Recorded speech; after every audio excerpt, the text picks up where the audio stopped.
నా సాక్ష్యం ఏంటంటే, నా కుమారుడు 2 సంవత్సరాల నుంచి చెడు స్నేహాలతో, గంజాయి వాళ్ళతో తిరుగుతున్నాడు.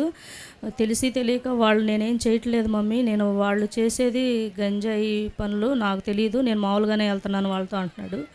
అన్నప్పుడు నేనైతే చెప్తున్నాను, అది నీకు ఎప్పటికైనా నా ప్రమాదం నాన్న, వద్దు రా అంటే వినలేదు. నా మాట వినకుండా 2 సంవత్సరాలు వాళ్ళతోనే తిరిగాడండి.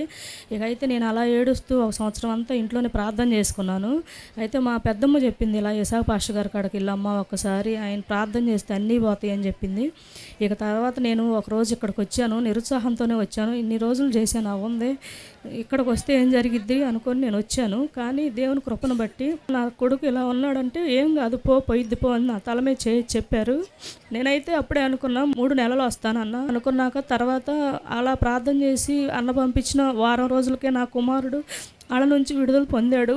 తప్పు అయిపోయిందని ఇంటికి వచ్చాడు. వచ్చి దేవుని సన్నిధిలో బాప్తీసం కూడా తీసుకున్నాడు. దేవుని నామానికి స్తోత్రాలు, ఇసాకు వందనాలు. ఇదే నా చిన్న సాక్ష్యం.